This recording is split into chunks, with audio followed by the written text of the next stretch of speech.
At this time, I have the honor to present to you the moral leader of our nation.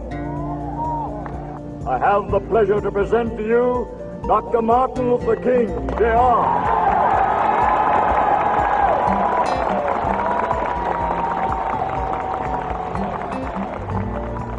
I am happy to join with you today in what will go down in history as the greatest demonstration for freedom in the history of our nation.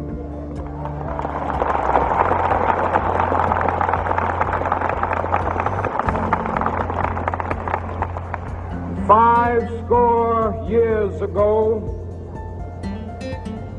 a great American in whose symbolic shadow we stand today signed the Emancipation Proclamation. This momentous decree came as a great beacon light of hope to millions of Negro slaves who had been seared in the flames of withering injustice. It came as a joyous daybreak to end the long night of their captivity. But 100 years later, the Negro still is not free. 100 years later, the life of the Negro is still sadly crippled by the manacles of segregation and the chains of discrimination. 100 years later, the Negro lives on a lonely island of poverty in the midst of a vast ocean of material prosperity. 100 years later,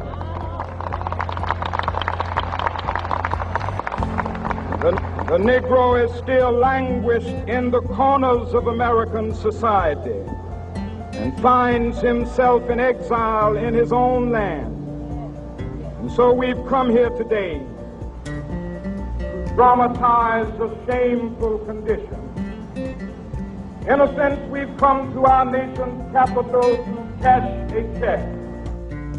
When the architects of our republic wrote the magnificent words of the Constitution and the Declaration of Independence, they were signing a promissory note to which every American was to fall heir. This note was a promise that all men, yes, black men as well as white men, would be guaranteed the unalienable rights of life, liberty, and the pursuit of happiness. It is obvious today that America has defaulted on this promissory note insofar as her citizens of color are concerned. Instead of honoring this sacred obligation, America has given the Negro people a bad check, a check which has come back marked insufficient funds.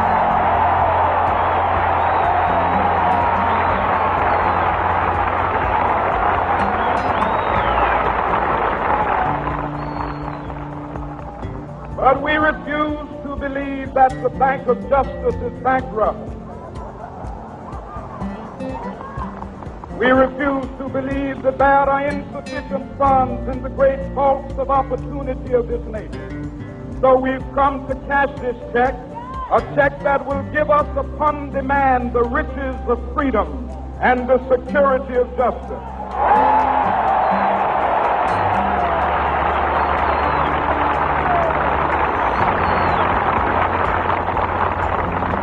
We have also come to this hallowed spot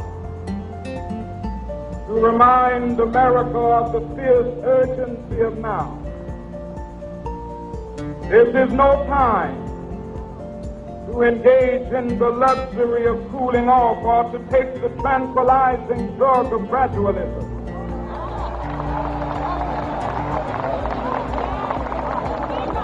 Now is the time to make real the promises of democracy. Now is the time to rise from the dark and desolate valley of segregation to the sunlit path of racial justice. Now is the time to lift our nation from the quicksands of racial injustice to the solid rock of brotherhood. Now is the time to make justice a reality for all of God's children. It would be fatal for the nation to overlook the urgency of the moment. This sweltering summit of the Negro's legitimate discontent will not pass until there is an invigorating autumn of freedom and equality. 1963 is not an end, but a beginning. Those who hope that the Negro needed to blow off steam and will now be content will have a rude awakening if the nation returns to business as usual.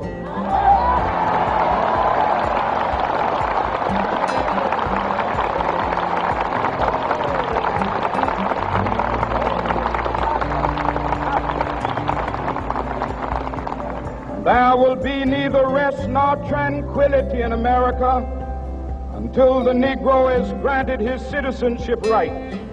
The whirlwinds of revolt will continue to shake the foundations of our nation until the bright day of justice emerges.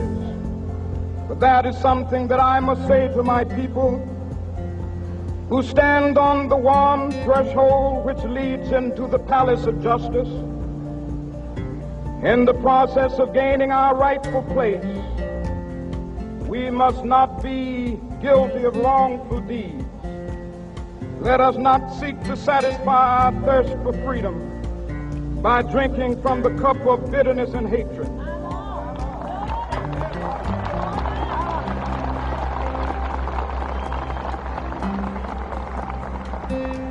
We must forever conduct our struggle on the high plane of dignity and discipline. We must not allow our creative protests to degenerate into physical violence.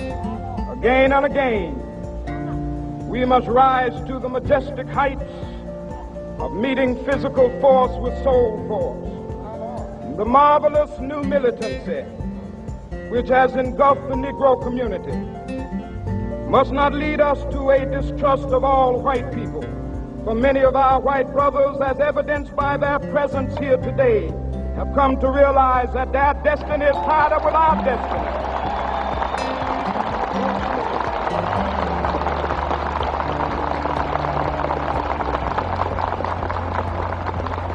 They have come to realize that their freedom is inextricably bound to our freedom.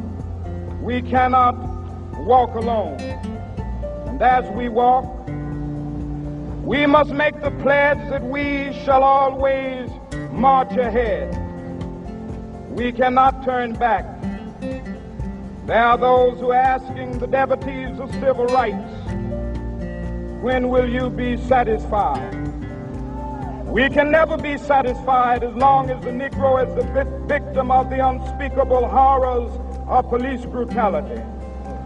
We can never be satisfied as long as our bodies, heavy with the fatigue of travel, cannot gain lodging in the motels of the highways and the hotels of the cities.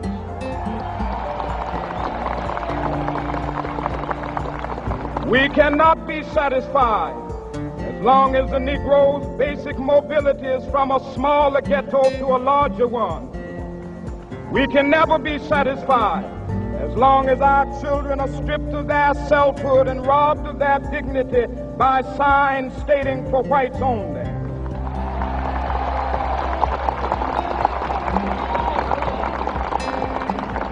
We cannot be satisfied as long as a Negro in Mississippi cannot vote and a Negro in New York believes he has nothing for which to vote.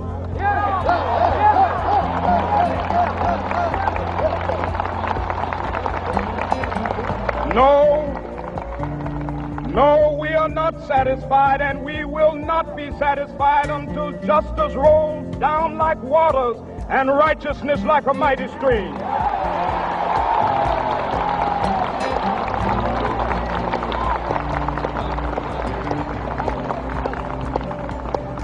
I'm not unmindful that some of you have come here out of great trials and tribulations.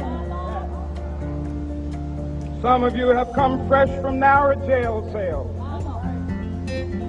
Some of you have come from areas where your quest for freedom left you battered by the storms of persecution and staggered by the winds of police brutality.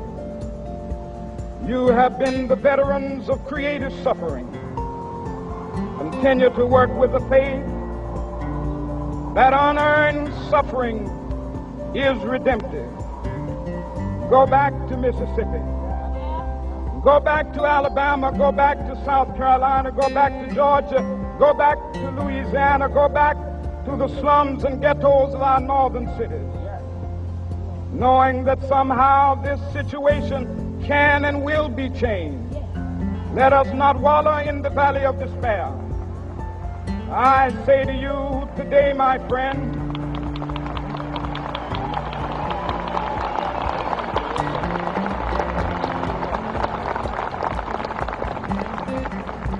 so even though we face the difficulties of today and tomorrow, I still have a dream. It is a dream deeply rooted in the American dream. I have a dream that one day this nation will rise up and live out the true meaning of its creed. We hold these truths to be self-evident, that all men are created equal.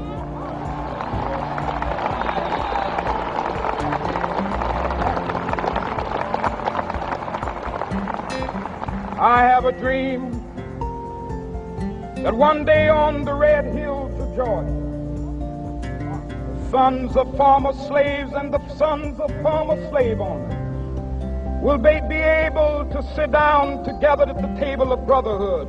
I have a dream that one day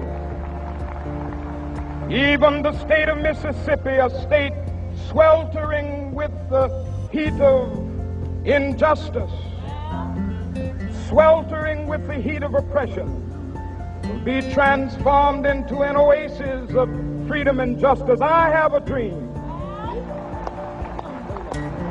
that my 4 little children will one day live in a nation where they will not be judged by the color of their skin, but by the content of their character. I have a dream today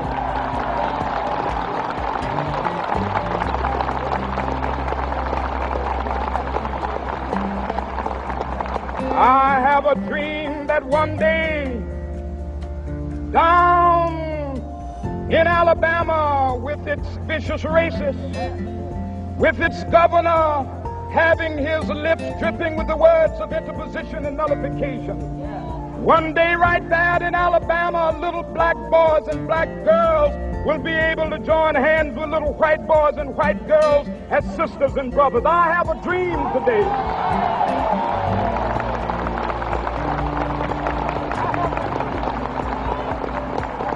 I have a dream that one day every valley shall be exalted, every hill and mountain shall be made low, the rough places will be made plain, and the crooked places will be made straight, and the glory of the Lord shall be revealed, and all flesh shall see it together. This is our hope. This is a faith that I go back to the South with.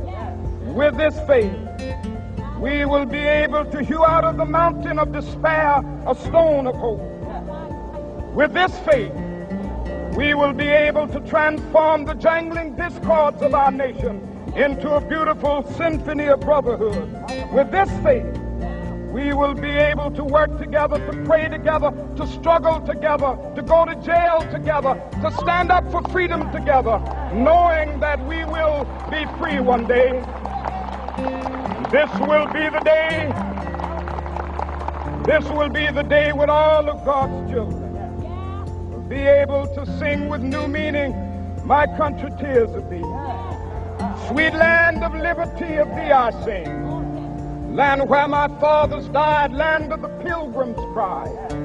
From every mountainside, Let freedom ring. And if America is to be a great nation, this must become true. And so let freedom ring from the prodigious hilltops of New Hampshire. Let freedom ring from the mighty mountains of New York. Let freedom ring from the heightening Alleghenies of Pennsylvania. Let freedom ring from the snow-capped Rockies of Colorado. Let freedom ring from the curvaceous slopes of California. But not only that, let freedom ring from Stone Mountain of Georgia. Let freedom ring from Lookout Mountain of Tennessee. Let freedom ring from every hill and molehill of Mississippi, from every mountainside. Let freedom ring, and when this happens, and when we allow freedom ring, when we let it ring from every village and every hamlet, from every state and every city, we will be able to speed up that day when all of God's children, black men and white men, Jews and Gentiles, Protestants and Catholics, will be able to join hands and sing in the words of the old Negro spiritual, free at last, free at last. Thank God Almighty, we are free at last.